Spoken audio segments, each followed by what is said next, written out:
हाँ excuse me madam, कितने number flat में जाना है आपको? यहाँ एंट्री करके जाइए मैडम।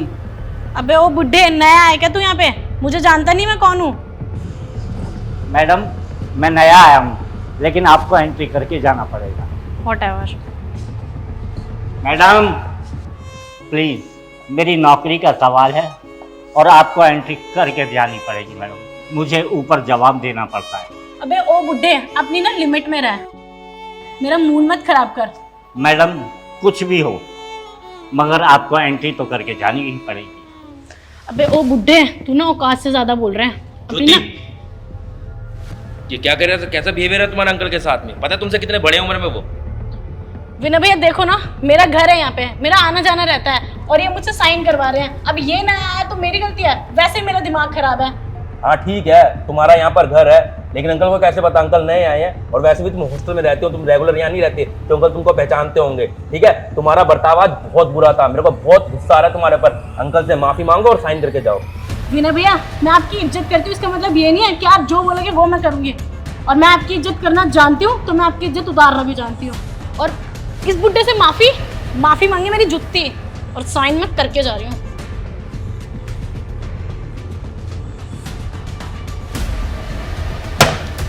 तुझे तो मैं देख लूंगी बुड्ढे, और आपको भी।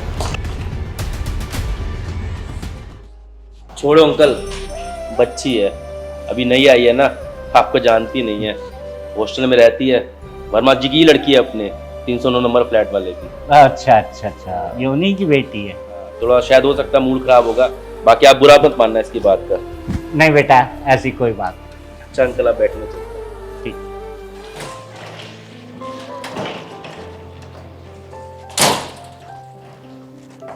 अरे बेटा तू आ गई? हाँ पापा। क्या हुआ, तेरा मूड बड़ा खराब सा लग रहा है। क्या पापा, कैसा गार्ड रखा हुआ है आपने? क्यों बेटा, क्या हो गया? कितना बदतमीज है। यहाँ अपने घर में आने के बाद भी हमें साइन करने पड़ेंगे।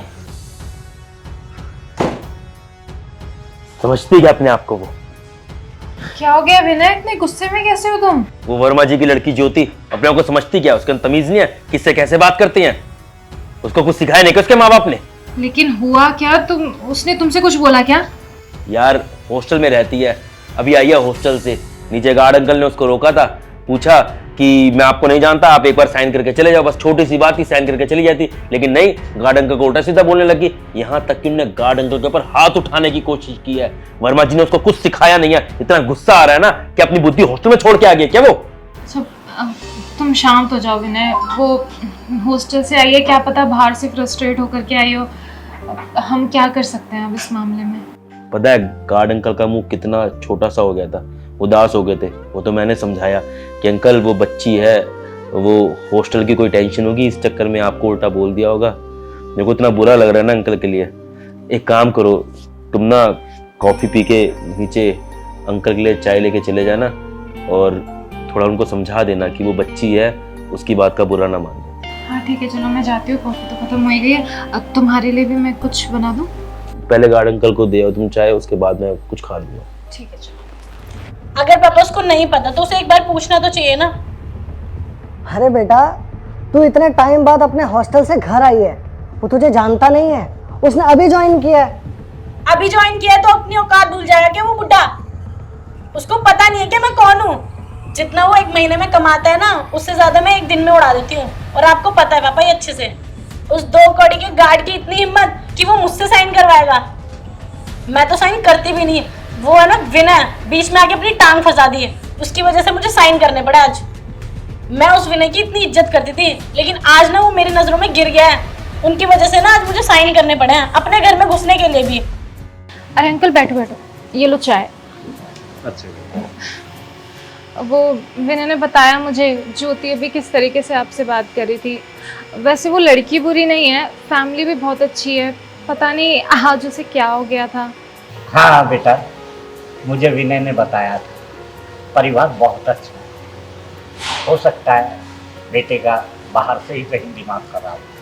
हाँ, वो आजकल कॉलेज में पढ़ाई का स्ट्रेस बहुत ज़्यादा है ना, शायद इस वजह से हो सकता है। अच्छा अंकल मैं चलती हूँ, आप नाश्ता कर लेना, और कुछ चाहिए हो ना तो प्लीज़ बता देना। ठीक है बेटा। अरे बेटा तुझे पता है, ये सब जो आज मेरे पास दौलत है ना, ये सब पाने के लिए मैंने बहुत कड़ी मेहनत करी है। इससे पहले मैं भी गार्ड की नौकरी करता था और गार्ड की नौकरी कर करके मैंने बहुत मेहनत करी और तुझे पढ़ाया लिखाया और इस काबिल बनाया कि तू लोगों की इज्जत कर सके, ना कि उनकी बेइज्जती। समझे? क्या पापा, आप भी पहले गार्ड थे? हाँ बेटा, मैं भी पहले एक मामूली गार्ड था। और तुझे पता है, जिस तरह तूने आज उसकी बेइज्जती करी है ना, लोग मेरी उसी तरह बेइज्जती करते थे। और आज अगर मेरे पास पैसा है तो लोग मेरी इज्जत करते हैं। और अगर यही कल मैं गार्ड की नौकरी कर रहा होता और तेरे बाप की कोई ऐसे बेइज्जती करता तो तुझे कैसा लगता? नहीं पापा, मुझे बहुत बुरा लगता। और बेटा, गार्ड की नौकरी करते करते ना मैंने एक चीज सीखी कि कोई भी काम छोटा या बड़ा नहीं होता। जो इंसान जैसा भी काम करता है ना, उसकी हमेशा इज्जत करनी चाहिए, ना कि उसकी बेइज्जती। तो बेटा मैं तो तुझसे यही कहूँगा, तू अभी जा और उस गार्ड भैया से माफ़ी मांग, और हाँ, उस विनय से भी माफ़ी मांग। जा बेटा। हाँ पापा, आप सही कह रहे हो, मुझे अपनी गलती का एहसास है और मैं अभी जाकर गार्ड अंकल से माफ़ी मांग लेती हूँ और विनय भैया से भी। शाबाश बेटा, मुझे फक्र है कि तुझे अपनी गलती का एहसास हुआ। और जा।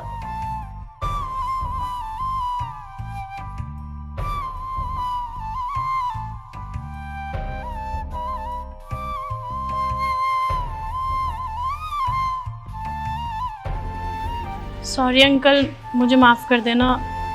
मैंने आपको बुरा भला कहा, बदतमीज़ी की आपके साथ। आप मेरे पापा की उम्र के हो, मुझे आपके साथ ऐसा नहीं करना चाहिए था। मुझे बहुत अफसोस है कि मैंने आपके साथ इतना गलत बर्ताव किया। आप तो सिर्फ अपनी ड्यूटी कर रहे थे और मुझे कॉलेज का प्रेशर था, तो इस वजह से मेरे को वहाँ का गुस्सा आपके ऊपर निकल गया। इसलिए मुझे माफ़ कर देना। कोई बात नहीं बेटा, बच्चे अक्सर बचपन में नादानी कर बैठते हैं। बड़ों का ये फर्ज नहीं कि बच्चों को माफ़ ना कर सके। इसलिए बेटा, तुम्हें तो मैंने माफ़ किया। अगर सुबह का भूला हुआ शाम को घर पे आ जाए तो उसे भूला नहीं कहते बेटा। और मुझे खुशी हुई कि तुम्हें पछतावा है अपनी बात पर। कोई बात नहीं बेटा, जाओ।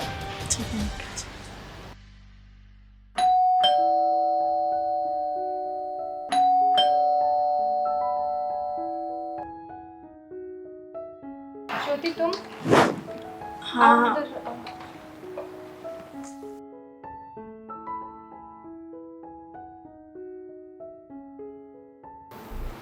वो विनय भैया, मुझे माफ़ कर देना। और मैंने आपके साथ मिसबिहेव किया, मुझे अफसोस है अपनी गलती का। और शायद मुझे उन अंकल से भी इतनी बदतमीज़ी से बात नहीं करनी चाहिए थी। आप मेरे बड़े भाई जैसे हो। पता नहीं मुझे भी क्या हो गया था, कॉलेज की टेंशन की वजह से ना बहुत ज़्यादा मूड ख़राब था। इस वजह से मैंने उनके साथ भी मिसबिहेव कर दिया। मुझे आपके साथ ऐसा बिहेव नहीं करना चाहिए था। आप मुझसे बहुत बड़े हो। इट्स ओके ज्योति, अगर सच में तुम्हें अपनी गलती का एहसास हो गया तो इससे बड़ी बात कोई नहीं हो सकती है। बात दरअसल जानती है क्या है, वो अंकल ना तुमसे बहुत बड़े उम्र में। ये बात ठीक है कि तुम यहाँ रहती हो, तुम कोई विजिटर नहीं हो जो तुम साइन करके आओगी, लेकिन तुम हॉस्टल में पढ़ती हो, वो अंकल तुमको नहीं जानते हैं। और अगर तुम साइन करके चली जाती तो बात वहीं ख़त्म हो जाती। बुरा मुझे इस चीज़ के लिए लगा कि वो तुमसे इतने बड़े एज में हो, फिर भी तुमने उनसे बदतमीजी करी। और मुझे अच्छा लग रहा है तुम्हें अपनी गलती का एहसास हो गया, तुमने माफ़ी मांग ली। इससे बड़ी बात कोई हो नहीं सकती कि इंसान अपनी गलती को रियलाइज़ करके उसकी माफ़ी मांग ले। चलो, जो हुआ उसे भूल जाते हैं।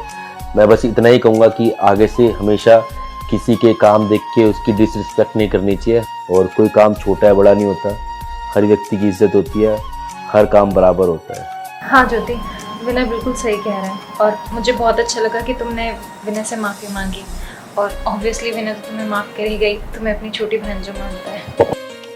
तो दोस्तों, इस वीडियो के अंदर हमने ये दिखाने की कोशिश की है कि हमेशा हर इंसान की इज्जत करनी चाहिए और सबसे बड़ी चीज़ अपनों से बड़ों की इज्जत करनी बहुत ज़रूरी है।